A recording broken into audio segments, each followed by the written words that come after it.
सभी मित्रों को नमस्कार। देखते ही देखते हम लोग रमेश चंद्र शाह जी पर चल रहे एकाग्र की इस 25वीं कड़ी में आ चुके हैं मित्रों। और इस 25वीं कड़ी में हमारे साथ जुड़ी हुई हैं अमिता नीरव जी। सभी मित्रों सर, की ओर आपकी से आवाज नहीं आ पा हम रही उनका है। जी सभी मित्रों की ओर से हम उनका हार्दिक स्वागत करते हैं। मित्रों, अमिता नीरव जी स्वयं एक रचनाकार हैं, कहानियां और उपन्यास लिखती हैं, समसामयिक विषयों पर भी लेखन करती हैं। शाह जी को पढ़ती रही हैं, मगर किसी कार्यक्रम में बोलने के लिए, विधिवत किसी विषय पर बातचीत करने के लिए, किसी कृति पर अपना वक्तव्य देने के लिए तैयारी विशेष की आवश्यकता होती है। तो विगत कुछ दिनों से अमिता नीरव जी उस तैयारी में लगी रही। गोबर गणेश उपन्यास खास तौर से मंगवाया, उसे पढ़ा, उस पर नोट्स लिए। और आज गोबर गणेश, जो रमेश चंद्र शाह जी का एक कल्ट नॉवेल है मैं कहूंगा, और वह कल्ट नॉवेल ऐसा है कि बार बार उसके भीतर के विषय कहीं न कहीं लेखक को उद्वेलित करते हैं। विनायक नाम का वह पात्र ऐसा नहीं कि गोबर गणेश लिखे जाने के बाद उनका पिंड छोड़ देता है। कुछ एक पात्र ऐसे होते हैं जो लेखक के साथ कहीं ना कहीं विक्रम बेताल जैसी स्थिति ले आते हैं। अगर लेखक विक्रम है, अगर रमेश चंद्र शाह जी स्वयं विक्रम है, तो विनायक वह बेताल है जो 70 के उत्तरवर्ती दशक में गोबर गणेश के रूप में उनके कंधे पर, उनके मन मस्तिष्क पर छाया रहा। तो बहुत बाद में कई और उपन्यासों के आ जाने के बाद विनायक में वह पुनः उपस्थित होता है। तो कई ऐसे पात्र होते हैं जिनमें स्वयं हमारा जीवन धड़क रहा होता है, स्पंदित हो रहा होता है, हमारे विचार और उस पात्र विशेष से हमारा खास प्यार हो उठता है। हालांकि ये तमाम काल्पनिक कृतियां अपने तई निश्चय ही हमारे समय को, हमारे समाज को प्रतिबिंबित करते हैं, मगर उसमें लेखक अपने जीवनानुभवों के साथ जिन कल्पनाओं का मिश्रण करता है, जिस तरह से कथा का ताना बाना बुनता है, कथा के प्रभावशाली ताने बाने के लिए जिन जरूरी तत्वों की आवश्यकता होती है, उन सब का रमेश चंद्र शाह ध्यान रखते हैं। गोबर गणेश की प्रासंगिकता कई मायनों में है। एक तो यही कि स्वयं लेखक के लिए वह पात्र इतना प्रासंगिक रहा कि दशकों बाद विनायक में वह पुनः उपस्थित होता है। मित्रों, कहानी, कविता, उपन्यास, निबंध, समालोचना, नाटक, यात्रा वृतांत, डायरी, कई विधाओं में सक्रिय रमेश चंद्र शाह जी को हम सही मायनों में एक समर्पित कलमकार मान सकते हैं, कह सकते हैं, क्योंकि वे शुरू से ही किसी विधा विशेष से बंधकर नहीं रहे। एक तरफ तो ऐसा किया कि किसी एक विधा का आग्रह नहीं पाला, किसी एक विधा के की सीमा में नहीं बंधे, और दूसरी तरफ यह किया कि विधाओं के जो अपने बंधे बंधाए ढांचे थे, वे उनसे भी बाहर निकलते रहे, उन ढांचों को भी तोड़ने का काम किया। हर बड़ा लेखक अपनी ओर से कुछ ऐसे प्रयोग करता है कि जो आलोचना के लिए सुविधाजनक ढांचे होते हैं, खांचे होते हैं, लेखक उनमें भी अपेक्षित फेरबदल करता है। और यह सब किस लिए संभव होता है? यह अपने भीतर की बेचैनी कहिए, विचार कहिए, या कहीं न कहीं अपने आप को, अपने परिवेश को चित्रित करने की जो जिद है, लेखकीय जिद है, वह भी इसमें शामिल है। और क्या संयोग है कि जिस तरह रमेश चंद्र शाह जी अज्ञेय के साथ गहरे जुड़े रहे और जिस तरह अज्ञेय स्वयं कई विधाओं में भरपूर लेखन करते रहे, उसी तरह से हम पाते हैं कि स्वयं रमेश चंद्र शाह जी भी निरंतर कई कई विधाओं में वैविध्यपूर्ण लेखन करते रहे। और आज जब हम गोबर गणेश उपन्यास पर बात करेंगे, अमिता नीरव जी को सुनेंगे, तो गोबर गणेश और उसके परवर्ती संस्करण या परवर्ती खंड कहिए, विनायक, इन दोनों की जब हम बात करते हैं तो कहीं न कहीं हमें शेखर एक जीवनी का भाग 1 और भाग 2, इन 2 खंडों की भी याद आ उठती है। तो यह एक संयोग है, मगर कई बार इन संयोगों के बहाने भी हम कुछ न कुछ सूत्र और कुछ न कुछ परंपरा और आधुनिकता के बीच के संबंधों की तलाश तो करते ही हैं। अमिता नीरव जी, मुझे लगता है कि हम लोग आपको इस विषय पर सुने। जी, स्वागत। कृपया माइक ऑन कर लें। जी, बहुत शुक्रिया अर्पण जी। और जन सुलभ पुस्तकालय जो है उसका शुक्रिया कि मुझे एक विराट कृतित्व वाले रचनाकार की कृति जो है वो पहली औपन्यासिक कृति, उस पर बोलने का अवसर दिया। मेरी जो प्रतिक्रिया है, जो वक्तव्य है, ये किसी आलोचक का या समीक्षक का वक्तव्य नहीं है, ये एक पाठक का वक्तव्य है जो उपन्यास को समझने की कोशिश कर रहा है। रमेश चंद्र शाह सर जो हैं, वो उनका जो पहला उपन्यास है, हालांकि उनका कृतित्व बहुत विराट है, बहुत सारी विधाओं में उन्होंने लिखा है, लेकिन मैं जिस विषय पर बात करूंगी वो गोबर गणेश जो उनका उपन्यास है, पहला उपन्यास, उस पर मैं बात करूंगी। ये जो उपन्यास है वो 1977 में पब्लिकेशन हुआ इसका पहली बार, और मेरे पास जो संस्करण है वो 2016 का संस्करण है, मतलब बहुत सालों बाद मेरे पास उसका संस्करण, मतलब बिल्कुल लेटेस्ट संस्करण है जो वो मेरे पास है। वो मुझे लगता है 1977 का जो वक्त रहा है वो बहुत सामाजिक तौर पर भी और राजनीतिक तौर पर भी बहुत टर्बुलेंट वक्त था, बहुत बदलता हुआ वक्त था। और जिस वक्त ये उपन्यास लिखा जा रहा होगा, ऐसा मैं अनुमान लगाती हूँ कि उस वक्त गांधी और नेहरू के जो भारत है, उसका जो सपना है, उस सपने की हत्या की पहली कोशिश की जा रही होगी। मतलब 75 के करीब जब इमरजेंसी लगी होगी, उस दौरान उपन्यास को लिखा जा रहा होगा, ऐसा मैं अनुमान लगाती हूँ।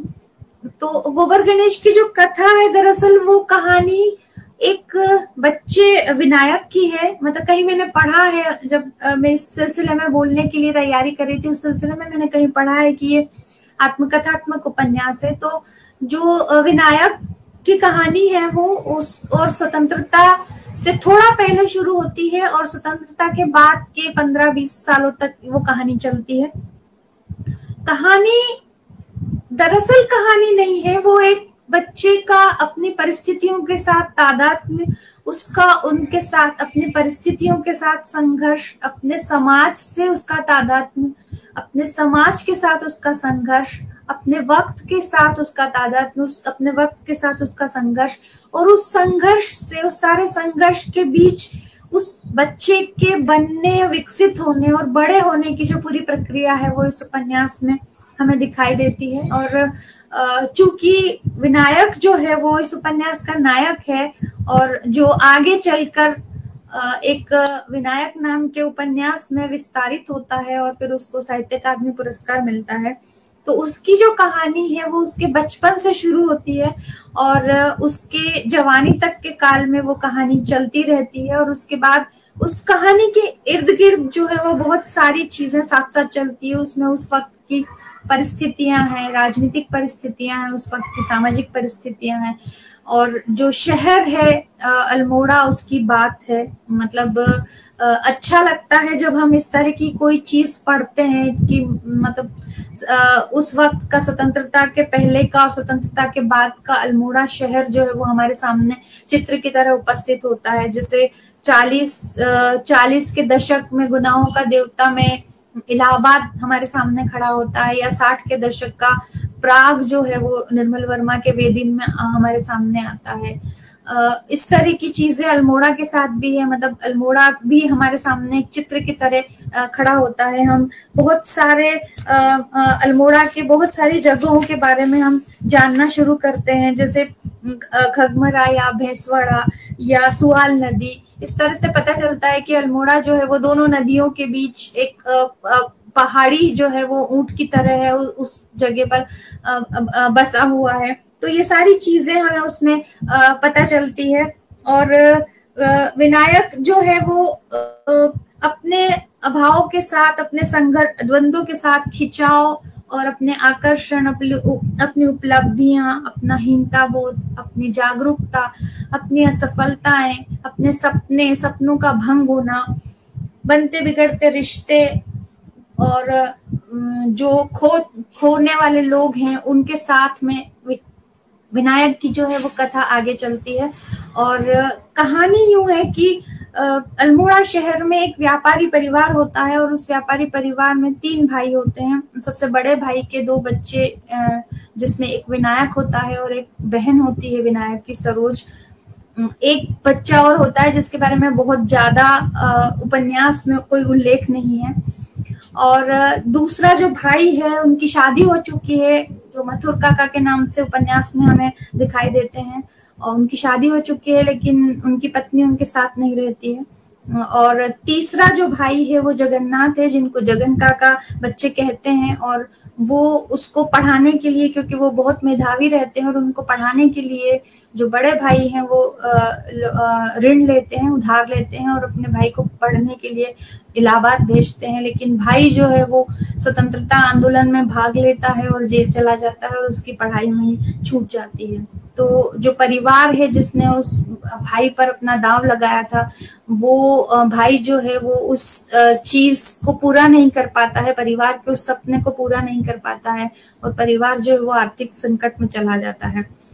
तो वो उस आर्थिक संकट के बीच वो बच्चे बड़े होते हैं, और जगन काका जो कि बहुत मेधावी हैं, बहुत बुद्धिमान हैं, बहुत बौद्धिक हैं, वो उनके साथ बच्चों के संवाद जो है, उन बच्चों का जो संप्रेषण है उनके साथ जो उनकी चर्चा है वो, और विनायक की जिंदगी में जो छोटी छोटी घटना है, उसके स्कूल का, उसके कॉलेज का, और अपने इर्द गिर्द का जो छोटा मोटा समाज है आसपास का, उस समाज के बीच में उसके जो अनुभव हैं, वो सारी चीजें जो है वो इस उपन्यास में उभर कर आती है। और सरोज जो है वो इस उपन्यास का बहुत बहुत महत्वपूर्ण पात्र है। मतलब पढ़ते हुए मुझे लगा कि उपन्यास पारंपरिक अर्थ में उपन्यास नहीं है जिसमें एक नायक है और इसमें एक नायिका है जो नायक के समानांतर है। इस उपन्यास में विनायक जो है वो उससे ज्यादा महत्वपूर्ण किरदार जो है वो सरोज का उभर कर आता है। और ये एक अजीब बात है जो शरद चंद्र के उपन्यासों में भी मैंने महसूस की थी, और गोबर गणेश में भी ये बात मुझे पकड़ में आती है कि जो उपन्यास के जितने पुरुष पात्र हैं उनकी तुलना में स्त्री पात्र जो हैं, खासतौर पर सरोज और बाद में शांतम जो कि विनायक का पहला प्रेम होता है, वो स्त्री पात्र जो हैं वो विनायक या जगन काका की तुलना में ज्यादा संयमी, ज्यादा साहसी, ज्यादा दृढ़ निश्चयी पात्र उभर कर आते हैं। और ये देखकर अच्छा लगता है कि स्त्रियां जो कि फ्रंट सीट पर नहीं है, उसके बावजूद उनके जो व्यक्तित्व है उसमें उस किस्म की दृढ़ता और उस किस्म की सकारात्मकता और संवेदनशीलता, तमाम प्रतिकूलताओं के बाद, तमाम अभावों के बाद स्त्रियों में उस तरह की वो जो देखने को मिलती है, वो गोबर गणेश में भी हमें दिखाई देती है। किसी भी उपन्यास को या किसी भी कृति को पढ़ते हुए एक जो सवाल है हमारे मन में आता है, वो ये है कि किसी वक्त में लिखा गया उपन्यास है या किसी वक्त में लिखी गई जो कृति है उसको हम आज पढ़ रहे हैं, तो एक तो ये कि साहित्य जो है वो मनोरंजन नहीं है, उसको मनोरंजन की तरह पढ़ा भी नहीं जाना चाहिए।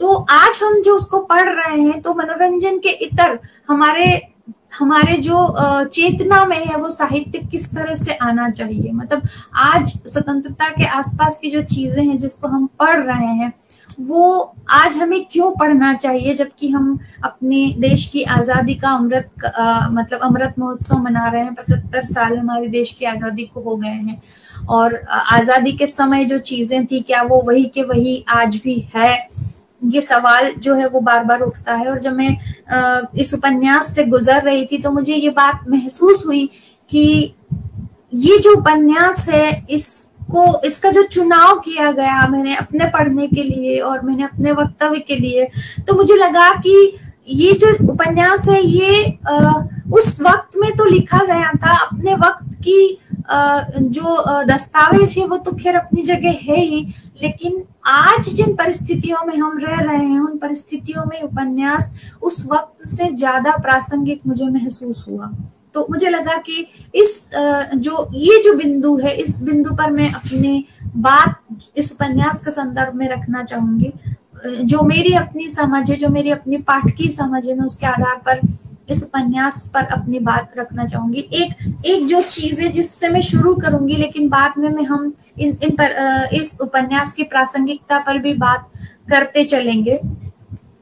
जो पहली चीज जो मैंने कही थी कि इस उपन्यास का जो किरदार है वो विनायक है, और विनायक जो है वो तमाम प्रतिकूलताओं के साथ बढ़ रहा है और तमाम अभाव के साथ बढ़ रहा है, और उसमें वो अभाव जो है वो एक किस्म से कहीं कहीं कुंठा की तरह भी उभर कर आते हैं। और वो जो बहुत बाद में जब वो पढ़ने जाता है, इलाहाबाद में पढ़ने जाता है, तो वो जो कुंठा है विनायक की वो वहां उभर कर आती है, और वो जब परेशानी में होता है तब वो अपने आप से सवाल करता है। वो जो मनोविज्ञान है जो इस उपन्यास में आपको दिखाई देगा, मतलब बहुत बहुत बारीक तंतु की तरह वो इस उपन्यास में बिल्कुल अंडरकरेंट की तरह चलता है। तो वो जो एक चीज है जो मैं इस उपन्यास से आपको पढ़कर सुनाना चाहती हूँ, जो विनायक अपने आप से सवाल करता है, मतलब वो दृष्टा होकर अपने आप को उस किरदार से अपने आप से दूर करता है और वो अपने आप से सवाल करता है। ये एक मनोवैज्ञानिक विकास बता रही हूँ विनायक का, जो इस उपन्यास में हमको होता हुआ महसूस होता है। विनायक अपने आप से बात करता है और वो ये कहता है कि नहीं विनायक, ये आत्मछल है, ये इंफीरियोरिटी कॉम्प्लेक्स है। ठीक कहता है Saxena, you are a weak man, तुम एक कमजोर आदमी हो, तुम हीन भावना से पीड़ित हो। यह नहीं कि तुम नहीं चाहते तो सब कुछ हो, पर याद नहीं तुम बचपन से ही अपने कस्बे की ढलान पर बसे उन बंगलों की ओर कितनी हसरत से ताकते रहते थे।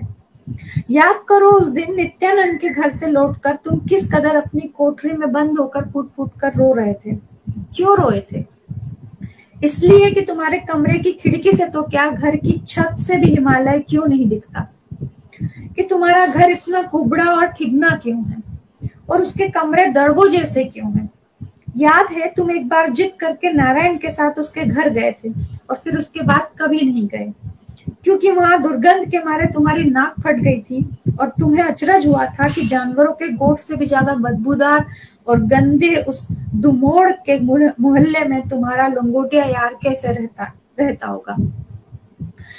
महत्वाकांक्षा तुम में शुरू से ही थी। क्या तुमने ब्राह्मण और ठाकुर लड़कों की गुटबाजी की प्रतिक्रिया में अपना एक बजरिया गुट नहीं बनाया था?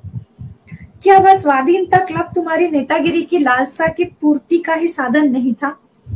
वह महत्वाकांक्षा नहीं थी तो क्या था? और जब तुम्हारे क्लब में वही रघु मुच्ची, वही नित्यानंद, वही तुम्हारे प्रतिद्वंदी दल बदल कर आ मिले तो तुम्हें कितना संतोष हुआ था। अपनी ही उदारता से फूल कर जब तुमने त्रिभुवन को भी अपनी पत्रिका में छापने का लालच देकर फोड़ लिया था, लच्छू के विरोध को कुचल कर, तो तुम्हें कितनी खुशी हुई थी। और जगन काका की साधना और संघर्ष के उन खंडित बिंबों को त्रिभुवन के माई डॉग और सरू दीदी की कुमाऊनी लोकगीत के बीच में ठूसने की वह उतावली, वह जिद क्या थी, जिसे तुम आज भी अपने सारे फर्स्ट क्लास करियर के बावजूद, अपने 22 वर्षीय किताबी जिंदगी के बाद भी समझने में कितना असमर्थ हो। उस जगन काका की डायरी का उस समय इस्तेमाल करने की जिद तुम्हारे मन में उस वक्त क्यों पनपी? इसलिए कि तुम कुछ अनोखा, कुछ अद्भुत कर दिखाना चाहते थे। इसलिए कि तुम उन भोले भाले बजरिया लड़कों पर ही नहीं, उन चुस्त और चालाक और मेधावी ब्राह्मण ठाकुर साथियों पर भी अपना रोब गांठना चाहते थे। तुम्हारी महत्वाकांक्षा उस वक्त भी इतनी साफ थी कि वह जगन काका की मर्मांतक तकलीफ के सिरहाने बैठकर भी उनका शोषण करने में तनिक भी नहीं हिचकिचाई थी।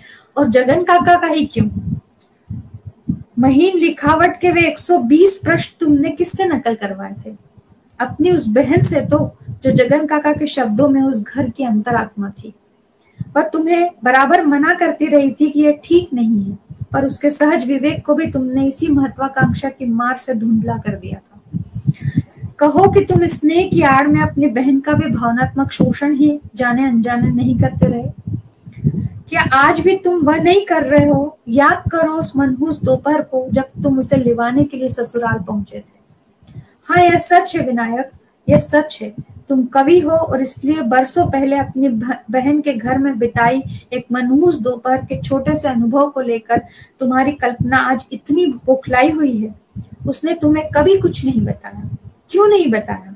वह अपनी माँ को, बाबूजी को नहीं बताया, ये तो समझ आता है, पर तुम तो उसके बाल सखा हो, तुम तो उसके भाई हो, तुम्हें उसने क्यों नहीं कुछ बताया? यह धीरज, यह संयम स्वाभाविक नहीं है विनायक, यह अमानुषिक है। क्या तुम्हें ऐसा नहीं लगता? क्या तुमने कभी समझने की कोशिश की कि ऐसा क्यों है? मरते मरते बच्ची ऐसी बीमारी में भी उसने तुम्हें क्यों अपने पास नहीं बुलाया? इसलिए कि वह गहरे कहीं इस बात को जानती है कि उसके प्रति तुम्हारी सारी सहानुभूति अकर्मक है, निष्क्रिय है। इसलिए कि उस दोपहर अपने बहन के परिवेश के प्रति तुम्हारी प्रतिक्रिया एक कवि की थी, भाई की नहीं थी। मगर तुम्हें तो वहां भाई की हैसियत से भेजा गया था। क्या तुम इतने अबोध हो कि आज तक नहीं समझ सके कि सरोज ने तुम्हारे साथ जाने से इनकार क्यों किया? तुम जिस कवि सुलभ दूरी से उसे और उसके परिवेश को देख रहे थे, उससे उसे तकलीफ हुई थी। वह अपने रक्त संबंध को, तुम्हारे भीतर के भाई को कोंच कर जगाने के लिए छटपटा उठी थी। वह बात उसने इसलिए कही जिसे सुनकर तुम तिलमिला उठे थे और उसी शाम की गाड़ी से वापस लौट गए थे। क्या तुम नहीं जानते कि कभी कभी अपनत्व की रक्षा के लिए, उसकी पहचान तक के लिए कड़वाहट अनिवार्य हो जाती है? सरोज का वह वाक्य, सरोज का वह व्यंग उसी चोट खाए हुए अपनत्व की रक्षा का उपक्रम था। वह तुम्हारी भावुकता पर तेजाब छिड़क कर अपने भाई के स्नेहाधिकार को जताना चाहती थी, मगर तुम पर उसका उल्टा असर हुआ था। तुमने उसे एक अमीर घर की बहू द्वारा अपने गरीब मायके का तिरस्कार समझा था, और उसी के साथ तुम्हारे मन में सुरक्षित सरोज की इमेज भी चकनाचूर हो गई थी। मगर तुम क्या अपने बहन की इमेज से मिलने गए थे? मैं जानता हूँ विनायक कि मैं तुम्हारे साथ थोड़ा अन्याय कर रहा हूँ। मैं जानता हूँ तुम भावुक हो, पर तुम अपनी भावुकता को अपना कवच नहीं बना सकते। सरोज तुमसे कहीं ज्यादा भावुक है, पर उसने कभी अपनी भावुकता को अपना कवच नहीं बनाया। सुनो, तुम उस वक्त भी अपने घर के प्रति इतने ही भावुक हुए थे, तब तुम्हारी इस भावुकता ने सरोज के व्यक्तित्व की पहचान डुबोई थी। क्या तुम आज वही गलती फिर से दोहराने नहीं जा रहे हो? तब अपने घर के प्रति बेइख्तियार उमड़ आई तुम्हारी यह भावुकता अपने बहन के विरुद्ध गई थी। आज वह तुम्हारी शांतम के विरुद्ध जा रही है। इतना ही ना? क्या यह एक जिम्मेदार और वयस्क आदमी का आचरण है? तुम कब तक वयस्क होगे विनायक? क्या आज भी तुम वही गुड्डन नहीं हो जिसने जगन काका की डायरी में झांकने के लिए एक निषिद्ध और अनाधिकृत अनुभव को हथियाने के लिए छीना झपटी करते हुए अपने बहन के बाल नोचे थे? ये वो हिस्सा है जो विनायक के कुंठाओं को पूरी तरह से स्वर देता है। विनायक के जो अभाव है, उनकी परिस्थितियों से विनायक की जो प्रतिक्रिया है उसको पूरी तरह से स्वर देता है। लेकिन ये एक बहुत अचरज की बात है कि इन्हीं अभावों में, इन्हीं परिस्थितियों में सरोज भी बड़ी होती है, लेकिन सरोज के भीतर उस तरह की ग्रेविटी, उस तरह का गुरुत्व, उस तरह की गंभीरता आपको पूरे उपन्यास में नजर आएगी।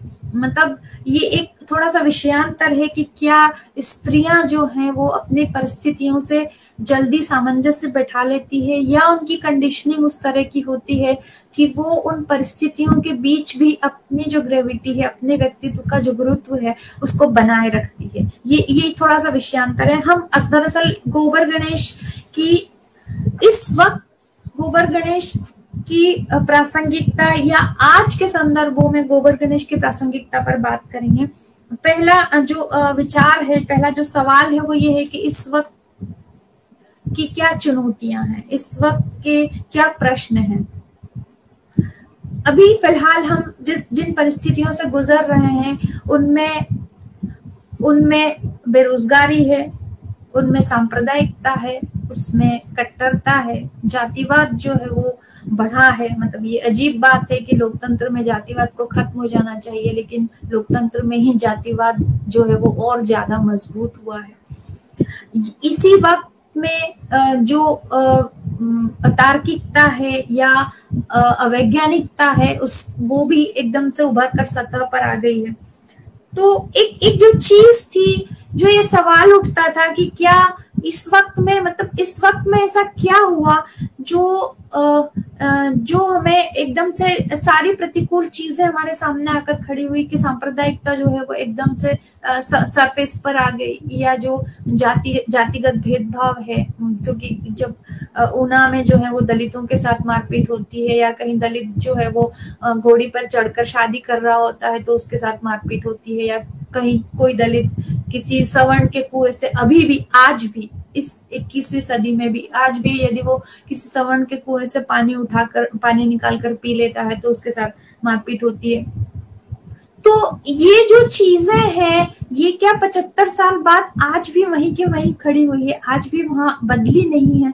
ये जो सवाल है ये एकदम से आपको चौंकाता भी है, एकदम से आपको डराता भी है कि 75 साल आजादी के बाद भी हम उन्हीं चीजों में वहीं खड़े हुए हैं। तो ये जो चीज है जो गोबर गणेश में हमको जगह जगह नजर आएगी। हालांकि जैसे मैंने पहले बताया कि ये जो कहानी है वो कहानी विनायक की है और विनायक के इर्द गिर्द के समाज की है। मतलब जितना मैंने समझा है उस उपन्यास को, उस उपन्यास के तहत कोई राजनीतिक या सामाजिक चीज कहने की कोशिश कहीं, मतलब अलग से कोशिश कहीं रेखांकित नहीं होती है, लेकिन उस कहानी के माध्यम से जो समाज है वो बार बार उभर कर सामने आता है, बार बार उभर कर सामने दिखाई देता है, और वो सारी परिस्थितियां जो है वो हमारे सामने उभर कर आती है। जिस सांप्रदायिकता की हम बात कर रहे हैं, मतलब ये अनुमान लगा सकते हैं हम कि क्योंकि विभाजन जो है वो 47 के विभाजन के बाद सांप्रदायिक घृणा जो है, सांप्रदायिक नफरत जो है वो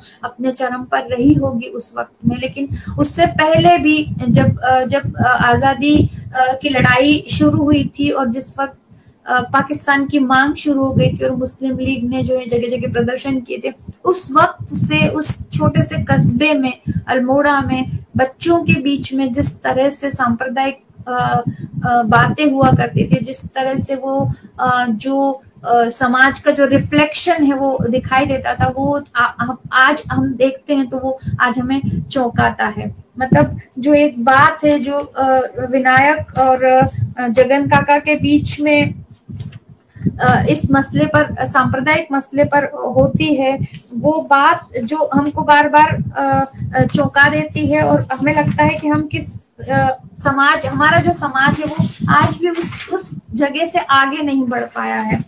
जैसे जब होली की तैयारी करते हैं बच्चे, तो होली के दौरान विनायक जो है वो अपने एक दोस्त अहमद जो है वो उसको होली के पूरे कार्यक्रम में शामिल करने का प्रस्ताव रखता है, लेकिन उसके जो दूसरे साथी हैं वो उसका विरोध करते हैं, और उस सिलसिले में वो जो पूरा केस है वो जगन काका के पास जाता है। वो एक छोटा सा प्रकरण है, वो मैं आपको सुनाना चाहूंगी कि वो ये कहते हैं, बच्चा जो है वो कहता है कि चंदी उगाने में सबसे कुशल तो वही है, ढोलक कितनी बढ़िया बजाता है, मगर कहता है डूम को भी नहीं लेंगे, मुसलमान को भी नहीं लेंगे। लच्छू तो शाखा में कभी गया नहीं, फिर वो ऐसा क्यों सोचता होगा। मतलब ये देखिए, आपकी ये जो विचार है वो बच्चा जानता है कि ये जो विचार है शूद्रों का या मुसलमानों का जो विचार है वो शाखा से आया है, लेकिन यदि कोई बच्चा शाखा भी नहीं गया है, उसके बावजूद उसके मन में मुसलमानों से और शूद्रों से जो दुराव है उसका विचार आता है, तो वो विचार कहाँ से आया है। तो वो सोचता है कि लच्छू तो शाखा कभी गया नहीं, फिर वो ऐसा क्यों सोचता होगा। मोहल्ले में और भी तो मुसलमान लड़के हैं, मोहसिन है, इम्तियाज, गरीबुल्ला, सबके सब हमारे साथ गुल्ली डंडा खेलते हैं, 7 टाइम खेलते हैं, फिर होली क्यों नहीं खेलते होंगे। अहमद का मन है तो उसे हम क्यों नहीं खिलाएंगे। ये जो चीज है, या इसके अलावा जो एक जो चीज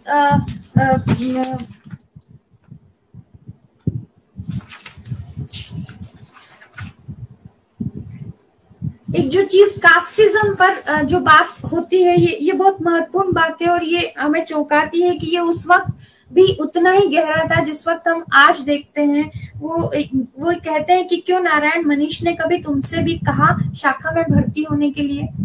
नहीं तो ये शाखा क्या होती है? नारायण को सचमुच शाखा के बारे में कुछ नहीं पता। शाखा? विनायक कुछ देर सोचता रह जाता है। शाखा के बारे में उसे भी क्या मालूम है। जगन काका ने पूरा लेक्चर ही पिलाया था, उस वक्त तो लगा था सारा भेद खुल गया, मगर अभी तो कुछ भी याद नहीं पड़ता उन्होंने क्या क्या बताया था। कुछ 5-6 मर्तबा तो गया है वहां, वह भी तिवाड़ी के डर से। साइंस महासाब के डुक्कों से बचने के लिए सच में जब से शाखा जाना शुरू किया तब से एक बार भी नहीं मार पड़ी। वहां एक गुरुजी होते हैं, मुझे बिल्कुल अच्छे नहीं लगते। उन्हें लड़के प्रणाम करते हैं, मुझे घिन आती है। वे व्याख्यान देते हैं जिसे लड़के बहुत ध्यान से सुनते हैं, मुझे उनकी बातें बहुत बुरी लगती हैं। उनसे ज्यादा मुझे आता है, वे जो कहानियां सुनाते हैं मुझे बिल्कुल मजा नहीं आता। इससे अच्छी तो हनुमान मंदिर में मैं सुनाता हूँ। वहां की पीटी भी अपने स्कूल जैसी नहीं होती। वहां अंग्रेजी में हुक्म चलाते हैं, वहां संस्कृत में। खेलकूद भी उनके अजीब ही होते हैं, मुझे अच्छे नहीं लगते। वे लोग लड़ने भिड़ने की ही बात सिखाते हैं। क्यों वीनू, खेलने में तुम्हारा मन नहीं लगता क्या? नारायण पूछता है। विनायक को हंसी आ जाती है। तुम नहीं जानते नारायण, ये लोग अच्छे नहीं होते, खतरनाक होते हैं, वह कहता है और अटक जाता है। जगन काका ने यही तो कहा था। ये लोग मुसलमानों से नफरत करते हैं, कहते हैं कि हिंदुस्तान हिंदुओं का देश है। तो ठीक तो कहते हैं, क्या गलत कहते हैं? नारायण कहता है। वाह, अभी पांडे जी ने ज्योग्राफी में क्या पढ़ाया था? भारत में 10 करोड़ मुसलमान और 1 करोड़ ईसाई बसे हैं, क्या हिंदुस्तान उनका नहीं है? उस दिन साइंस मास्टर से मार खा के लौटते हुए घर के रास्ते में चंदू ने उससे पूछा था, क्यों चंदू से उसने पूछा था, क्यों चंदू, तिवाड़ी मॉनिटर नारायण का नाम क्यों नहीं लिखता? वही तो मुझे उसकी चुटिया दिखा दिखा के हंसा रहा था, वही तो तिवाड़ी की नकल भी उड़ा रहा था। वो डूम है, चंदू बोला था। मासा ब्राह्मण है, डूम को कैसे छुएंगे? विनायक हैरत में आ गया था। डूम क्या होता है उसे मालूम था। उसने अपनी माँ को कई बार डूम डूम कहते सुना था। माँ की बीमारी के दिनों में कई दिनों तक बर्तन मांजने के लिए एक औरत उनके घर आती रही थी, वह भी माँ ने बताया था डूम है। माँ यूं तो उसके साथ बड़े प्रेम से बोलती थी, मगर उसे छूती नहीं थी।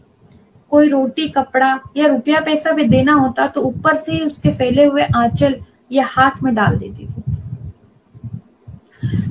अब देखिए, जिस तरह से आज जो सांप्रदायिकता है जो हमारे समाज में इस वक्त बहुत विकराल रूप से उभर कर आई है, तो मैं कई बार सोचती हूँ कि इस वक्त में जब इंफॉर्मेशन टेक्नोलॉजी या टेक्नोलॉजी का बहुत विकास हो चुका है, विज्ञान भी एक तरह से विकसित हुआ है, हमने प्रकृति के बहुत सारे जो रहस्य है उनको हमने खोल लिया है, बहुत सारी चीजें इंसान के विकास से संबंधित, मनोविज्ञान से संबंधित बहुत सारी चीजें हमारे सामने खुली हुई है। उसके बावजूद हम धर्म और जाति के आधार पर लोगों को कैटेगराइज कर रहे हैं। तो ये जो चीज है, ये चीज आई कहाँ से है?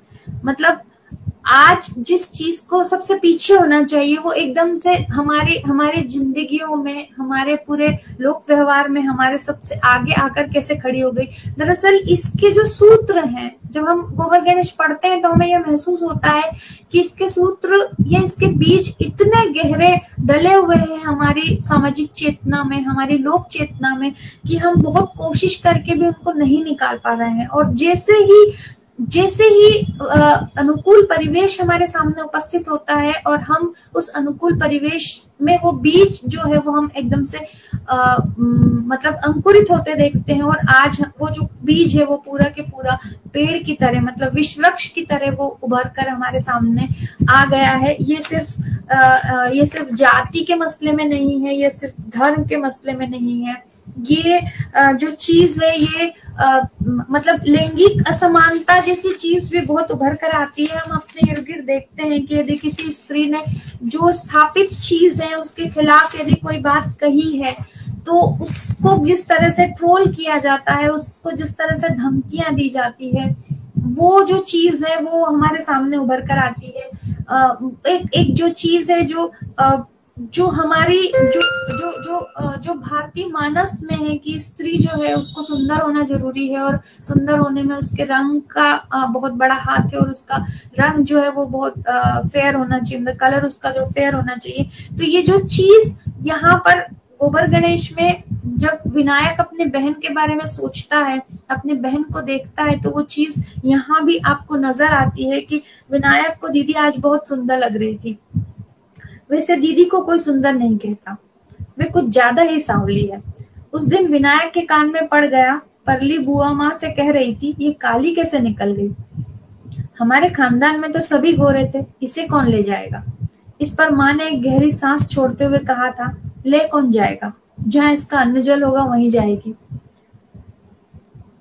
ये एक चीज है। और एक जो लैंगिक भेदभाव है, जो अभी हमें लगता है कि शहरों में थोड़ा सा कम है, लेकिन अभी भी बहुत सारी जगहों पर, गांवों में वो लैंगिक भेदभाव अपनी उसी शिद्दत के साथ मौजूद है। ये जो चीज जब विनायक का जन्मदिन मनाया जाता है, बड़ा अच्छा शब्द जो है इसमें मुझे मिला और मुझे बड़ा अच्छा लगा, मैंने उसको नोट किया है कि हम जिसको जन्मदिन कहते हैं यहाँ पर शाहसर जो है उसको जन्मवार कहते हैं। मतलब हो सकता है ये अल्मोड़ा का लोग मतलब वहां का जो स्थानीय देशज शब्द हो, लेकिन ये शब्द बड़ा अच्छा लगा। तो विनायक का जो जन्मदिन मनाया जाता है तो विनायक पूछता है अपनी बहन से कि दीदी तुम्हारा जन्मवार क्यों नहीं होता? दीदी आरती लिए गोल घूम रही थी, जहां की तहां ठिठक गई। उनके हाथों की, पांव की वह लग गति पल भर को जम सी गई। विनायक तो फौरन महसूस हो गया उसे यह बात नहीं पूछनी चाहिए थी, पर अब क्या किया जाए। विनायक की नजर बारी बारी से सबके चेहरों पर दौड़ गई, कहीं कोई प्रतिक्रिया नहीं थी। इसका मतलब प्रश्न निरर्थक था। जमुना दत्त जी अर्घ्य ध्यान में पड़े हुए सिक्के बटोर रहे थे। माँ सीधे का सामान सहेज कर उनकी पोटलियों में बांध रही थी। खाना खाते हुए विनायक से फिर नहीं रहा गया। माँ, तुमने बताया नहीं दीदी का जन्मवार क्यों नहीं होता? माँ गीली लकड़ी को फू फू करते परेशान हो गई थी। चिढ़ गई, तुझे तो रट सी लगी रहती है, फालतू की बातों में बड़ा मन लगता है तेरा। कह तो दिया लड़कियों का जन्मवार नहीं होता। मतलब ये जो चीज, जी जन्मवार ये जो चीज है ये आज भी हमारे इर्द गिर्द जो है वो दिखाई देती है। और जो मैं आज के संदर्भों में गोबर गणेश की बात कर रही हूँ, तो ये सारी चीजें, मतलब मैं जब पढ़ रही थी तो मैं पढ़ते हुए बड़ी चौंकी थी कि वो चीजें उस वक्त लिखी गई बहुत गहराई से, और आज हम उसी गहराई से उन सारी चीजों को उसी तरह से जो है वो महसूस कर रहे हैं।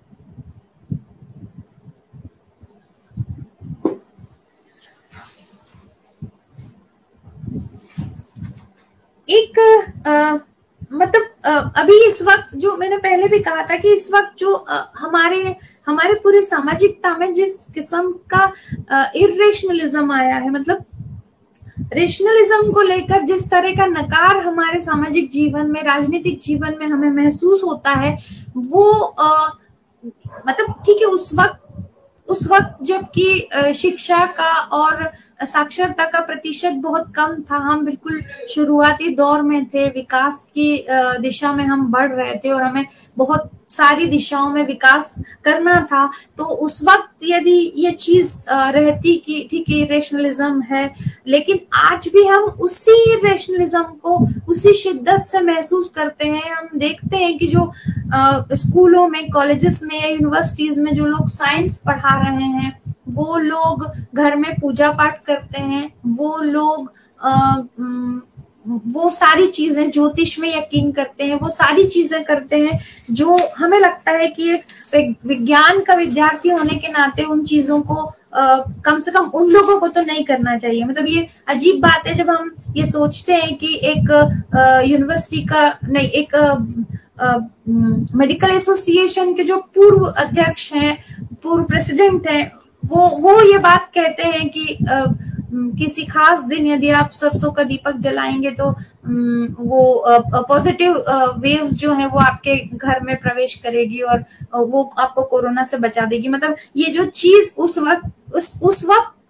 सर ने जो लिखी है अपने उसमें, उसी तरह की चीजें हम आज भी देख रहे हैं। बिल्कुल शुरुआत में विनायक जो है वो ये चीज याद करता है, और वो क्योंकि मैंने शुरू में बताया कि वो मेधावी है और बहुत रेशनल है, तो वो जो साइंस के संदर्भ में अपनी बात करता है, वो ये कहता है कि एक दिन, विनायक बताता है कि एक दिन ट्रेजेडी हो गई, मैंने साइंस को रटने की बजाय समझना शुरू कर दिया, और जैसे ही साइंस मेरी समझ में आई, मेरे 18 साल के संस्कारों का जड़मूल से सफाया हो गया। 33 करोड़ देवताओं से बसा हुआ वह जादुई संसार एकाएक भरभरा कर गिर पड़ा और मैं बिल्कुल ही दिवालिया हो गया। उस शौक से मैं कभी नहीं उबर पाऊंगा। हमारे हॉस्टल के वार्डन थे पंडित Gangadatt Chaturvedi, MSc, GSc, FNI रसायन शास्त्र के प्रोफेसर थे। यूनिवर्सिटी में उनकी धाक थी, उनके बारे में मशहूर था कि वे सुबह 2 घंटे तक पूजा पाठ किया करते हैं। मुझे विश्वास नहीं होता था। एक दिन मैंने छिपकर टोह ली, बात सही निकली। मैं उनके पीछे पड़ गया। काफी टालम टूल और डांट फटकार के बाद उन्होंने एक शाम मुझे ज्ञानामृत पिलाया, जिसका मुझ पर कोई असर नहीं हुआ। नहीं, असर तो हुआ, पर यह कि वे मेरी श्रद्धा खो बैठे। इतना ही नहीं, उस दिन से मेरे मन में खामखा एक बात बुरी तरह से बैठ गई कि हिंदू होने के साथ में बुद्धिजीवी होने का मतलब ही पाखंडी होना है।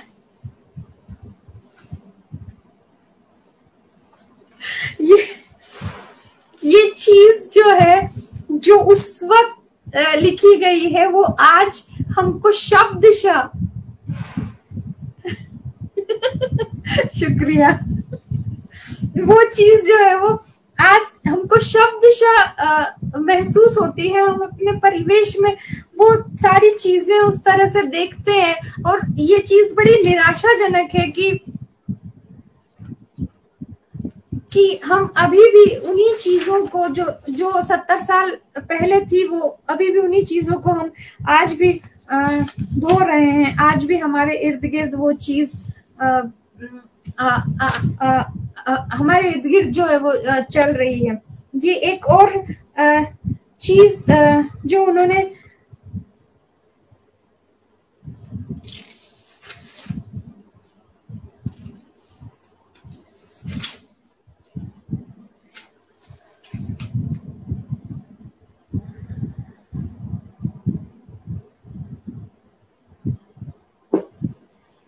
जैसे मैंने पहले बताया था कि राजनीति पर टिप्पणी करना या समाज, हालांकि ये होता है कि जब हम किसी वक्त में कोई चीज लिखी जाती है तो वो जो वक्त है, वो जो समाज है, वो समाज उस लिखे जाने वाले उपन्यास में, उस लिखी जाने वाली कृति में अपने शुद्ध रूप में मौजूद होता है, वो दिखता है। चाहे वो किसी भी काल, मतलब उपन्यास का काल चाहे जो भी हो, लेकिन उसका जो रचना काल है वो न चाहते हुए भी उपन्यास में उभर कर आता है। तो ये सारी चीजें जो है वो उसमें सामने उभर कर आ रही है। एक जो बात है, जो सबसे अच्छी बात जो मुझे लगी थी, वो ये थी कि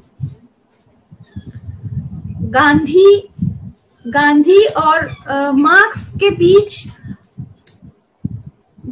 मतलब गांधी और मार्क्स के संदर्भ में जो संवाद हुआ था जगन काका का अपने दोस्त भुवन के साथ, और जो भुवन जो है वो उनको विनायक जो है वो उसको सुनता है, वो समझता है।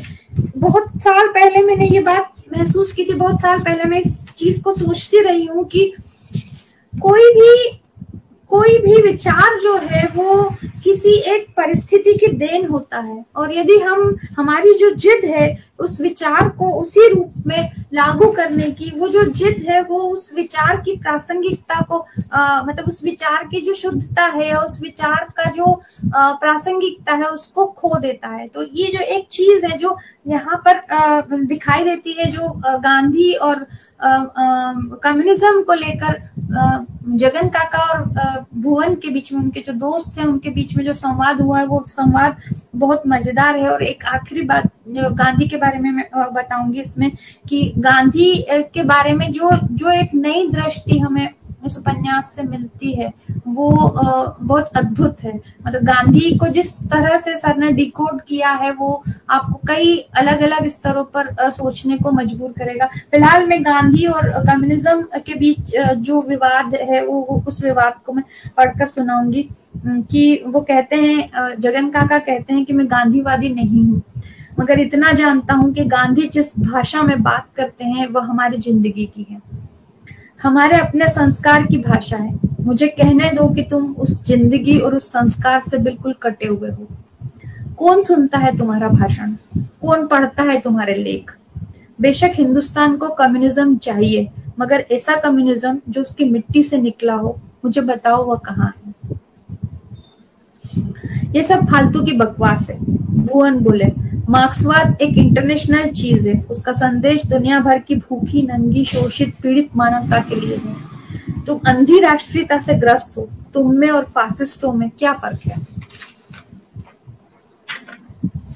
विनायक ने फिर टीपा, क्या बात है, हर अंग्रेजी गाली में इश्क जरूर लगता है। उसने देखा जगन काका एकदम उठकर खड़े हो गए। वह भाषण सुनने को तैयार हो गया। फर्क है भुवन, बहुत बड़ा फर्क है, पर वह तुम्हें दिखाई नहीं देगा। जगन काका कुछ क्षण चुप रहे और फिर चालू हो गए। सच्ची अंतरराष्ट्रीयता की बुनियाद ही सच्ची राष्ट्रीयता है। हिंदुस्तान हिंदुस्तान है, जर्मनी नहीं।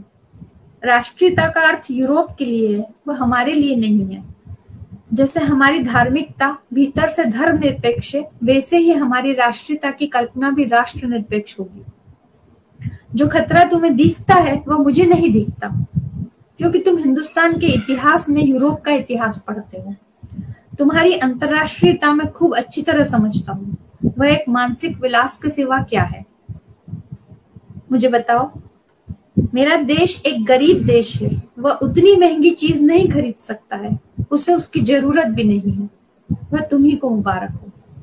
गांधी को लेकर जो जगन काका का जो अप्रोच है, उनकी जो दृष्टि है, वो दृष्टि हमको गांधी को नए सिरे से समझने में मदद करती है। वो फिर आगे जो बात है वो आगे चलती है कि तुम्हारे पर्ज से उनकी साधन की पवित्रता ज्यादा बुर्जुआ नैतिकता की दुश्मन है। उसका विचार तुम्हारी विचारधारा से कहीं ज्यादा रेडिकल है। तुम उसके भीतर घुस के देखो तो पता चलेगा। गांधी विचारधारा नहीं है भुवन, उसके विचार बुद्धिजीवी के विचार नहीं है। तुम क्या समझते हो, हिंदुस्तान का आदमी बुद्धिजीवियों की परवाह करता है, बुद्धिजीवियों के पीछे चलता है? अरे इससे बड़ा भ्रम क्या होगा। हिंदुस्तान का आदमी बुद्धि को बुद्धि की जगह पर रखना जानता है। तुम लोगों को तो इतना मोटा सत्य भी आंख से नहीं दिखाई देता कि हिंदुस्तान में राज्य की सत्ता नहीं, धर्म की सत्ता है और समाज से गुथी हुई है। तुम लोग राज्य की सत्ता हथियाकर समाज को बदलने का ख्वाब देखते हो। तुम्हारे पांव अपनी जमीन पर नहीं है इसलिए। तुम स्वप्न जीवी हो, रोमांटिक हो, नेहरू की तरह। गांधी पक्का रियलिस्ट है। उसके यहाँ स्वप्न की, रोमांस की कोई गुंजाइश नहीं है। थोड़ी होती तो अच्छा रहता, पर नहीं है। गांधी तो सीधे इस धर्म की सत्ता में ही सेंध लगा रहा है और धर्म के हथियारों से ही लगा रहा है। मैं जानता हूं भुवन, हिंदुस्तान क्रांति मांगता है, पर अब इन 3-4 सालों में मेरी समझ में भी आ गया है कि वह क्रांति लाना तुम्हारे बस की बात नहीं है। तुम आउटसाइडर हो और रहोगे। गांधी असली इनसाइडर है। और अगर जैसा तुम कह रहे हो हम लोग फासिस्ट हैं, तो हमको सबसे बड़ा खतरा गांधी से ही होना चाहिए, तुम लोगों से नहीं। क्योंकि तुम लोगों को तो सत्ता का कोई अंदाज ही नहीं है जो हमारे जीवन में हर क्षण, जो हमारे जीवन को हर क्षण चला रही है। तुम लोग नास्तिकता का दम जरूर भरते हो, पर हो नास्तिक नहीं उस अर्थ में जिस अर्थ में क्रांति से पहले के रूस के युवक निहिलिस्ट हुआ करते थे। हो भी कैसे हो सकते हो? मैंने कहा ना, तुम हिंदुस्तान की धरती पर एक अजूबा हो और अजूबा ही रहोगे। लाख तुम जनता जनता चिल्लाते रहो, पर जनता तुम्हारे अस्तित्व तक से बेखबर है। उसमें तुम्हारी कोई जड़ें नहीं है। तुम्हें वहां कोई भी घास नहीं डालेगा भुवन, तुम बेफिक्र रहो। ये जो चीज है, ये बहुत बारीक चीज है जिसको सर ने उस वक्त पकड़ लिया था। आज जब हम हमारे इर्द गिर्द धर्म का उस तरह से फैलाव देखते हैं, तो हमें ये महसूस होता है कि बीच के जो पूरे वक्त में हमने जिस तरह से धर्मनिरपेक्षता को स्थापित करने की कोशिश की थी, और वो जो हमारी धर्मनिरपेक्षता थी वो दरअसल धर्म के प्रति निगेशन था।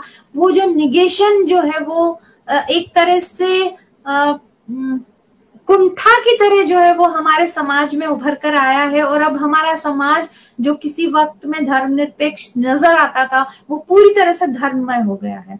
मतलब इतना धर्ममय हो गया है कि वो उसके जो पूरे अप्रोच में, जो हिंदुइज्म के जो पूरे अप्रोच है, उस पूरे अप्रोच में वो जो समावेशी भाव था, वो जो सामंजस्य का भाव था, वो जो सहिष्णुता का भाव था, वो कहीं बहुत बुरी तरह से विलुप्त हो गया है। मतलब उसको हाँ, पता नहीं उस चीज को हम कैसे रीगेन करेंगे। लेकिन ये जो चीज है, ये जो इसमें लिखी गई है कि दरअसल धर्म की सत्ता जो है वो हमें चला रही है, और हमको ये लगता है कि राजनीतिक सत्ता हमें चला रही है।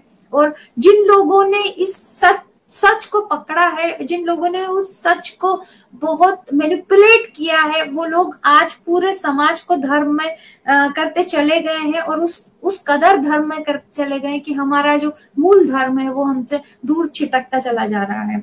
एक जो कास्ट और सांप्रदायिकता की जो बात जो इस पूरे प्रकरण में जो बहुत जिसको कहना चाहिए बहुत तीखे ढंग से उभर कर आती है, वो अंडर करेंट की तरह उस वक्त भी विद्यमान थी, और आज भी वो चीज हमारे सामने उसी तरह से मौजूद है। जो जगन काका जो विनायक के दोस्तों के साथ बात करते हैं और मुसलमान और दलितों के संदर्भ में बात करते हैं कि पिताजी को जाने दो, इस वक्त में ये जो टुकड़ा है, इस टुकड़े में उस वक्त की जो राजनीति है, तत्कालीन राजनीति है, मुस्लिम लीग और कांग्रेस की राजनीति है, उसका भी थोड़ा थोड़ा हमें अनुमान मिलता है, जिसमें वो कहते हैं कि पिताजी को जाने दो। जगन काका उसे बीच में ही टोक देते हैं, पिताजी पुराने जमाने के हैं, तुम अपने दिमाग से सोचो। पिताजी कहते हैं सारे मुसलमान जिन्ना के साथ हैं, वे कांग्रेस को हिंदुओं की जमात समझते हैं, उन्होंने अपनी मुस्लिम लीग अलग बना ली है। पिताजी कहते हैं यहाँ के सारे मुसलमान भीतर से मुस्लिम लीगी है, वे भी जो सफेद टोपी पहनते हैं। ये सब बकवास है।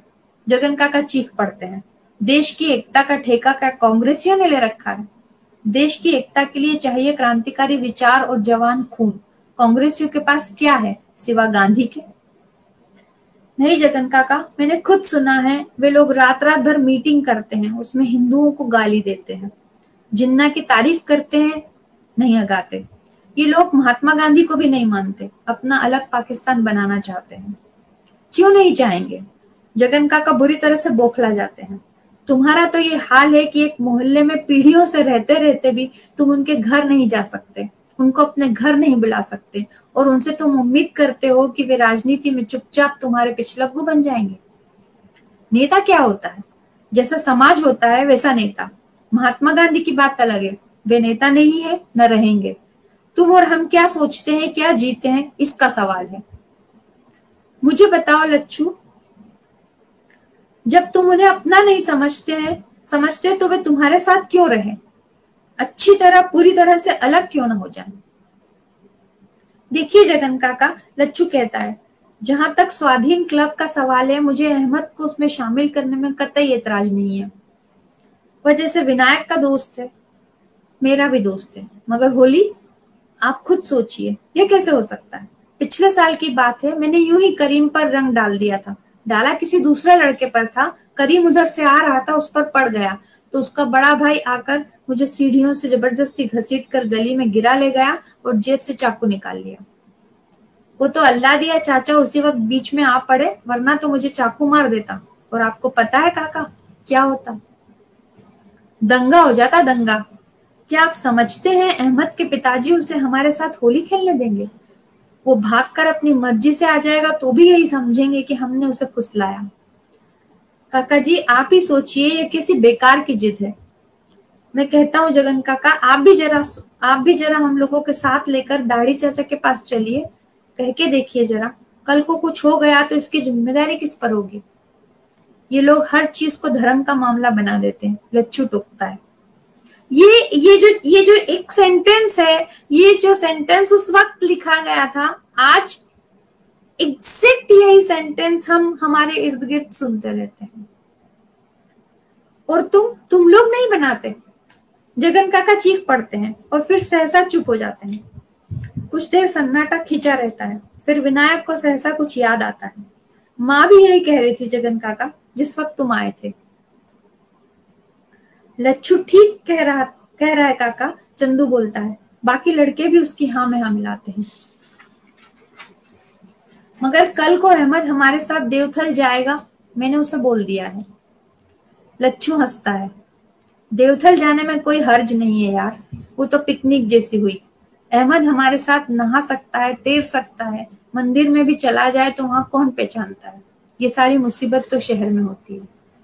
मतलब उस वक्त का अल्मोड़ा जो है और इस वक्त का जो गांव है, उसकी तुलना में इस वक्त के जो शहर हैं, सारी समस्याएं जो है, वो कहा जाता है कि शहरों में सांप्रदायिकता जो है वो गांवों की तुलना में तेजी से फैली है। उसकी वजह भी यह है कि शहर में सारी सुविधाएं हैं और हम और कोई चीज किसी और चीज पर सोचने की बजाय हम अब अपनी जड़ों की तरफ लौटते हैं, हम अपने धर्म की तरफ लौटते हैं। ये जो उपन्यास है, इसको पूरा पढ़ते वक्त मतलब एक बात जो मुझे बिल्कुल शुरू में कहनी थी वो मैं आज अभी कह रही हूँ, क्योंकि बहुत सारी बातें करने के लिए थी कि मैं यदि कोई उपन्यास पढ़ती हूँ, मैंने बहुत 2 या 3 साल बाद किसी उपन्यास को, किसी किताब को इतनी शिद्दत से पढ़ा है मैंने। और मैं जब कोई किताब पढ़ती हूँ तो दरअसल लोग बहुत डिजाइनर किस्म के बुकमार्क लगा कर रखते हैं किताब में, लेकिन मैं किताब में बिल्कुल प्लेन पेपर का बुकमार्क लगाती हूँ, बिल्कुल इस तरह से, जिसमें मैं टिक करती जाती हूँ और पेज नंबर नोट करती चली जाती हूँ। किसी भी किताब को पढ़ते हुए मैं जितने ज्यादा टिक करती हूँ, मुझे लगता है वो किताब मुझे उतनी ज्यादा पसंद आई है। तो इस किताब को पढ़ते हुए मैंने अपने बुकमार्क में पूरे बुकमार्क को बिल्कुल पेज नंबर से पूरे के पूरे बुकमार्क को रंग दिया है मैंने। और ये किताब मुझे सर ने कहा और मैंने इसको पढ़ा तो मुझे बड़ी खुशी हुई और मुझे बीच में लगने लगा था कि शायद मेरा जो पढ़ने का जो रुचि है मेरी, वो रुचि खत्म हो गई, क्योंकि इतनी सारी किताबें मैंने बीच में उठाई और थोड़ी थोड़ी पढ़कर मैंने रख दी कि मुझे लगा कि अब मैं नहीं पढ़ पाऊंगी कभी भी। लेकिन इस किताब को पढ़ने के बाद मुझे लगा कि मैंने अपनी पढ़ने की रुचि खोई नहीं है। दरअसल मुझे जिस तरह की चीजें पढ़ने के लिए चाहिए वो चीजें मेरे सामने आई नहीं। और ये जो उपन्यास है गोबर गणेश, जिसको मैंने 4 या 5 दिन में पढ़ा है पूरा, वो उपन्यास मुझे ये बताता है कि यदि आपके लेखन में आपका वक्त बोलता है, आप तो वो अपने आप दूर जाकर जो है वो लोगों को कनेक्ट करता है, जिससे आप कनेक्ट होते हैं। और एक गांधी के बारे में जो बात मुझे बहुत बहुत ही अच्छी लगी जो मुझे लगा कि गांधी के बारे में एक नई दृष्टि, एक नया संदर्भ, एक नया आयाम इस उपन्यास को पढ़ने के बाद मुझे मिला, वो मैं आप लोगों को सुनाना चाहूंगी। कि मैं नहीं मानता कि सिर्फ एक नाथूराम गोडसे नाम के आदमी ने बापू की हत्या की।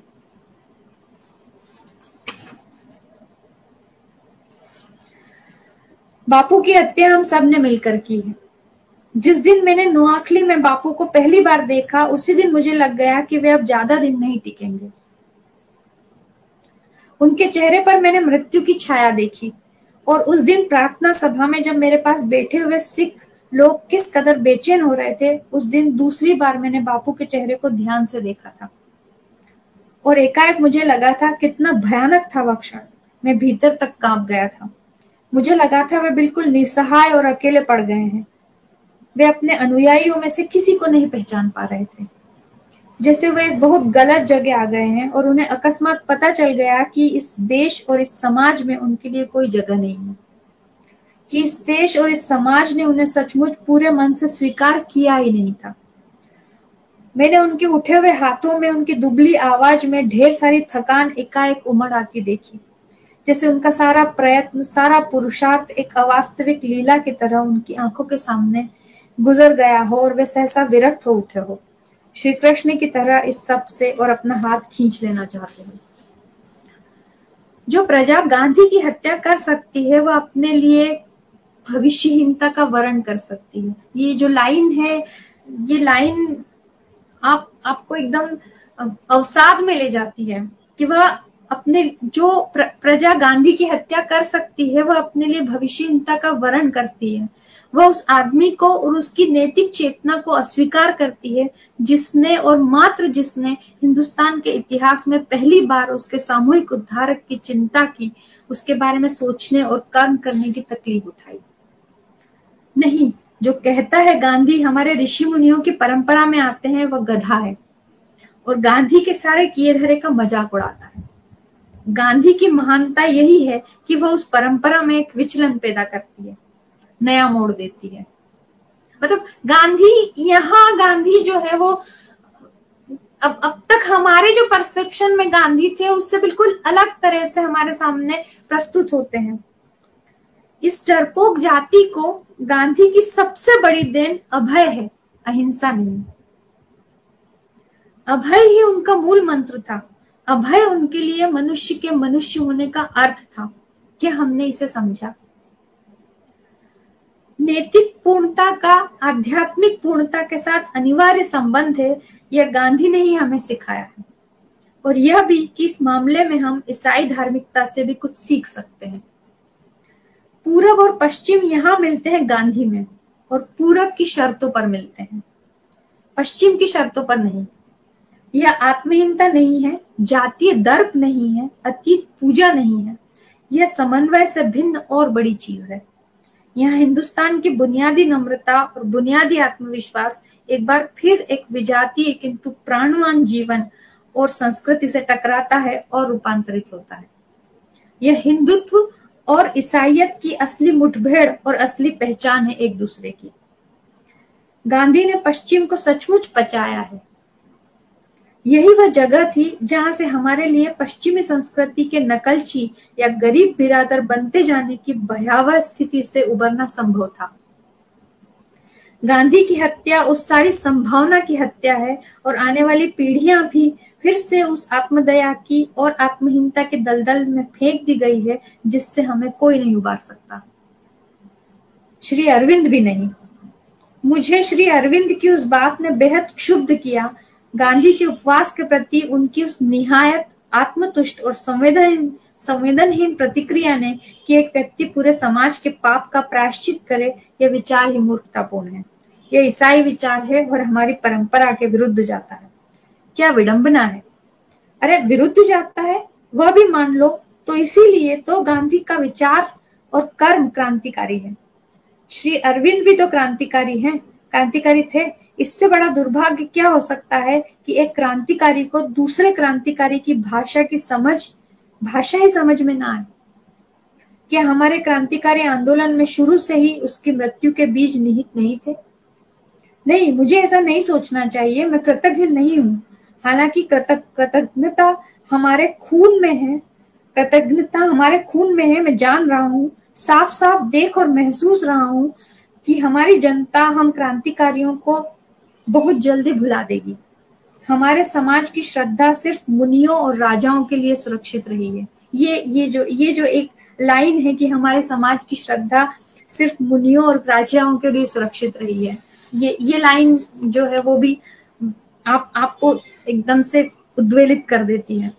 क्रांतिकारी और कलाकार इस देश में हमेशा अजनबी रहेगा जब तक कि वह प्रतिष्ठान का एक अंग न बन जाए, अर्थात मर न जाए। हम छोटे क्रांतिकारी थे, गांधी शायद हमसे बड़ा क्रांतिकारी था। मैं कभी सोचता था कि गांधी की आंधी ने हम सशस्त्र क्रांतिकारियों की हत्या की। हकीकत जबकि यह है कि हम दोनों की हत्या एक तीसरी ताकत के द्वारा की गई, जिसकी जड़ों का हमें अभी अंदाजा नहीं है। शायद मैं भावुक हो रहा हूँ, हो सकता है मैं अब सिर्फ इसी भावुकता के योग्य हो गया हूँ, लेकिन मुझे बापू का वह चेहरा, उनके उठे हुए हाथों का वह स्तंभित भाव मृत्यु पर्यंत नहीं भूलेगा।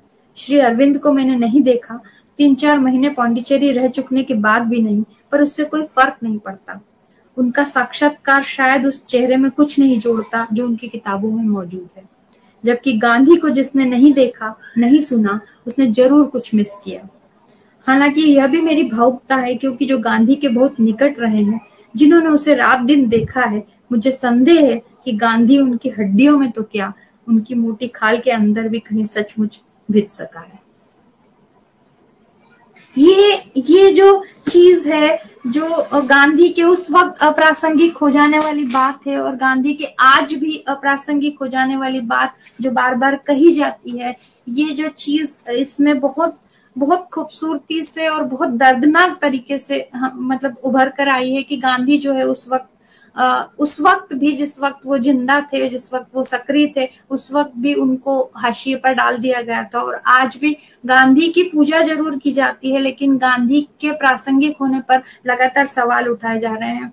ये एक उपन्यास की किसी भी रचना की ये जो सफलता है कि वो किसी एक वक्त में रची जाती है, लेकिन वो जब भी पढ़ी जाए वो उस वक्त में लगता है कि ये इसी वक्त की सवाल जो है इसी वक्त की चुनौती से रूबरू हो रहे हैं।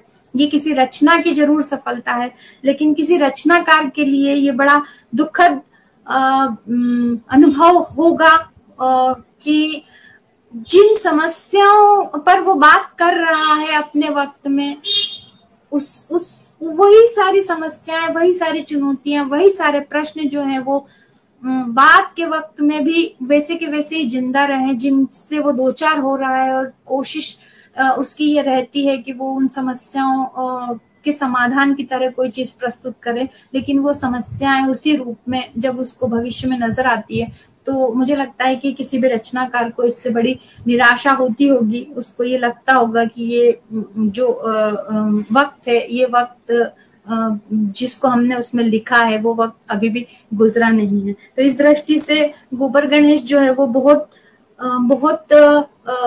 खूबसूरत किताब है, बहुत जो बौद्धिक और मानसिक और भावनात्मक सब स्तरों पर ये हमें संतुष्ट करती है। और मेरे लिए व्यक्तिगत तौर पर इसलिए बहुत अच्छी किताब, खूबसूरत किताब मुझे लगी, क्योंकि मुझे लगा इस किताब को पढ़ते हुए कि मेरी पढ़ने की रुचि जो है वो खत्म नहीं हुई है, पढ़ने की रुचि मेरी अभी भी बरकरार है। क्योंकि ये जो किताब है, जो 330 पेज की किताब है, उसको मैंने अलग अलग तरह की व्यस्तताओं के बीच भी 3 या 4 दिन में पढ़कर खत्म कर दिया। तो ये किताब जो है वो यदि आपने नहीं पढ़ी है तो आपको इसको जरूर पढ़ना चाहिए। ये किताब हमारे वक्त का भी दस्तावेज है, उस वक्त का तो दस्तावेज था ही, लेकिन ये हमारे वक्त में भी उतना ही प्रासंगिक है, और वो उसी तरह की चीजें हमारे सामने खड़ा करता है। वही प्रश्न, वही चुनौतियां, वही समस्याएं हमारे सामने प्रस्तुत करता है, और उन समस्याओं के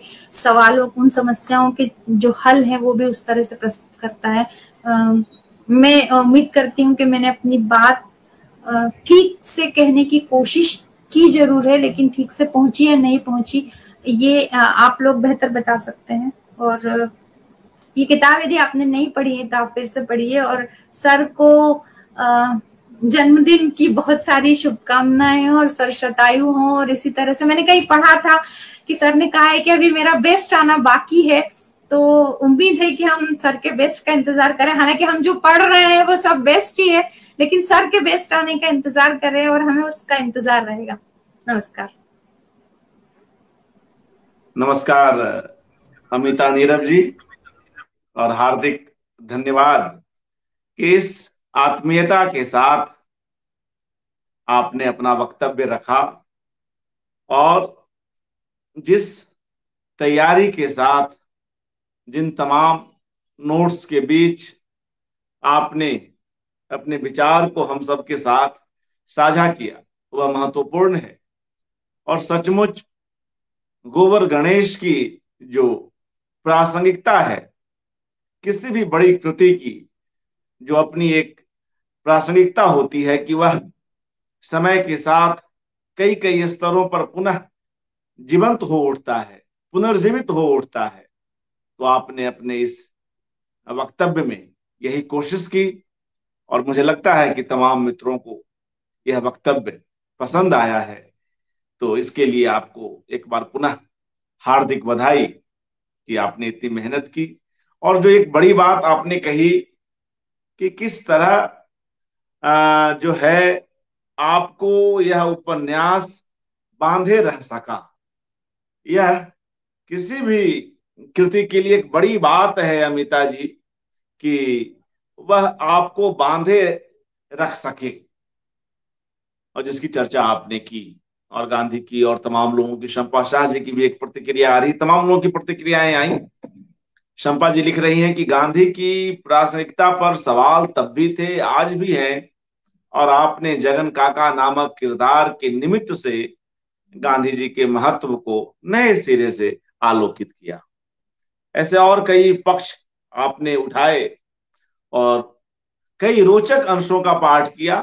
और सबसे बड़ी बात, मैं उस वक्ता को मानता हूं जो स्वयं बोलते हुए स्वयं को सुन भी रहा है, स्वयं भी आनंदित हो रहा है। तो यह एक खास तत्व है आपके स्पीकर के भीतर कि आप स्वयं उसमें डूब रही हैं, बोलते हुए भी।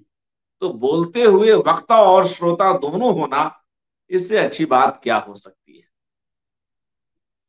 एक दो और बातें इस उपन्यास को लेकर और फिर हम लोग कार्यक्रम को समाप्त करेंगे। प्रसिद्ध कवि, आलोचक और नाट्य समीक्षक नेमित चंद्र जैन जी ने भी इस उपन्यास पर विचार किया है। तो मैं उनके आलेख के कुछ अंशों को यहां पर रखता हूं जो कि इस उपन्यास से ही संबंधित है। और एक प्रतिक्रिया हम और ले रहे हैं, स्वयं हमारे साथ शाह साहब जुड़े हुए हैं, आदरणीय रमेश चंद्र शाह जी। वे लिख रहे हैं कि बहुत तन्मयता और समझबूझ के साथ पढ़ा आपने उपन्यास को, साधुवाद रमेश चंद्र शाह। तो मैं नेमित चंद्र जैन जी की टिप्पणी इस उपन्यास पर ले रहा हूं। टिप्पणी क्या कही, पूरा आलेख है, उसके एक दो अंशों को यहां पर रख रहा हूं। नेमित चंद्र जैन जी कुछ उन उपन्यासों के बहाने इस उपन्यास को देखते हैं जिनमें बचपन आता है, और बचपन को केंद्र में रखकर वयस्क उपन्यास लिखे गए। नेमित चंद्र जी लिखते हैं कि बालक की जिंदगी को आधार बनाकर कई विशिष्ट वयस्क उपन्यास हिंदी में लिखे गए हैं। मन्नू भंडारी के आपका बंटी में बालक की मानसिकता के सहारे उसके माता पिता के आपसी संबंधों की प्रकृति और नियति को परिभाषित करने की कोशिश है। निर्मल वर्मा के लाल टीन की छत में बचपन की देहरी लांघ कर किशोर दुनिया में प्रवेश करती हुई एक बच्ची के अनुभव जगत का, उसकी निश्चलता, सहज जिज्ञासा और कुतूहल तथा आंतरिक छटपटाहट, यातना और अकेलेपन का अन्वेषण है। और इसी तरह रमेश चंद्र शाह के गोबर गणेश के केंद्र में भी एक बालक ही है। वे लिखते हैं आगे कि अज्ञेय के शेखर एक जीवनी और कृष्ण बलदेव वैद्य के उसका बचपन का भी यहाँ जिक्र किया जा सकता है। और इस तरह से वे कई और बातें उठाते हैं। मैं उन अंशों को छोड़ रहा हूं और एक और अंश पढ़ रहा हूं। इसके बाद एक पत्र के हवाले से इस उपन्यास पर कुछ बात करूंगा। पहले इस आलेख पर ही रहते हैं। नेमिचंद्र चंद्र जैन जी आगे लिखते हैं अपने इस आलेख में कि रमेश चंद्र शाह के गोबर गणेश का उपन्यास रूप, इस उपन्यास का उपन्यास रूप भी किसी हद तक महत्वपूर्ण है, और जो इन पर पूर्ववर्ती उपन्यासों की चर्चा की गई उससे तुलना करते हुए आगे लिखते हैं कि उसमें, इस उपन्यास में जीवन फलक बचपन का अतिक्रमण करके वयस्कता तक फैला हुआ है और बचपन में ही मानसिकता के सूत्रों को पहचानने की कोशिश है जो एक व्यक्ति के वयस्क होने पर उसके जीवन और चरित्र के नियामक हो जाते हैं। जो हमारे भीतर जो कहीं ना कहीं जो अस्थाई भाव बनता है उसकी जड़ें कैसे हमारे बचपन में है, नेमिचंद्र चंद्र जी इसकी ओर इशारा कर रहे हैं। उपन्यास के 3 खंड हैं। पहला अन्न जल, जो चरित्र नायक बालक विनायक के बचपन, उसकी प्रारंभिक शिक्षा तथा किशोर प्रतिक्रियाओं आकांक्षाओं को प्रस्तुत करता है। दूसरा त्रिपार्श्व और वर्णपट, विनायक के विश्वविद्यालय जीवन और प्रेम प्रसंग से संबंधित है, जिसमें आपने भी चर्चा की। और मित्रों 1 मिनट समय दें, चूंकि ये चली गई हैं। हाँ, आ गई हैं जी। तो मैं कुछ कर रहा था। हाँ, दूसरा त्रिपार्श्व और वर्णपट विनायक के विश्वविद्यालय जीवन और प्रेम प्रसंग से संबंधित है। और तीसरे अपने हिस्से का आसमान में वर्षों बाद उसके अध्यापकीय जीवन का हाल चाल है। इस प्रकार बचपन से शुरू करके जवानी के उत्कर्ष तक की जीवन यात्रा इस उपन्यास का झलक है। और इस तरह से वे कई और बातचीत इस उपन्यास के बहाने करते हैं। तो अपने आप में जो मैंने शुरुआत में भी यह बात कही कि कैसे लेखक का पहला ही उपन्यास एक कल्ट उपन्यास बन जाता है, मुझे लगता है कि आपके इस वक्तव्य के माध्यम से भी हम इस बात को समझ सकते हैं, इसकी पुष्टि कर सकते हैं। और एक पत्र मैं यहाँ पर पढ़ रहा हूं। यह पत्र निर्मल वर्मा जी का है। वे रमेश चंद्र शाह जी को लिख रहे हैं और वे कहते हैं, प्रिय रमेश जी, मुझे गोबर गणेश बहुत पसंद आया। मैंने वर्ष के श्रेष्ठ उपन्यासों में नवभारत टाइम्स के एक इंटरव्यू में उसका उल्लेख भी किया था।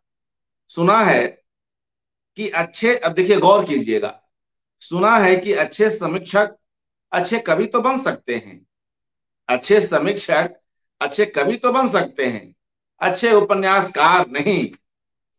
आपने इस उपन्यास के द्वारा इस साहित्यिक भ्रांति को भी तोड़ा है।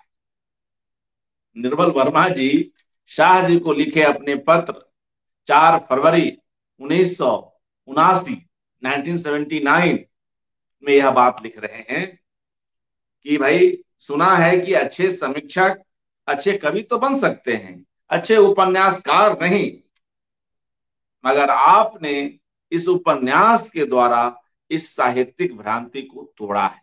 एक बड़ी बात। आजकल मैं अपने उपन्यास पर लगा हूं, एक बार उससे छुटकारा पाने पर मैं गोबर गणेश पर आपको अपनी विस्तृत प्रतिक्रिया लिखना चाहूंगा।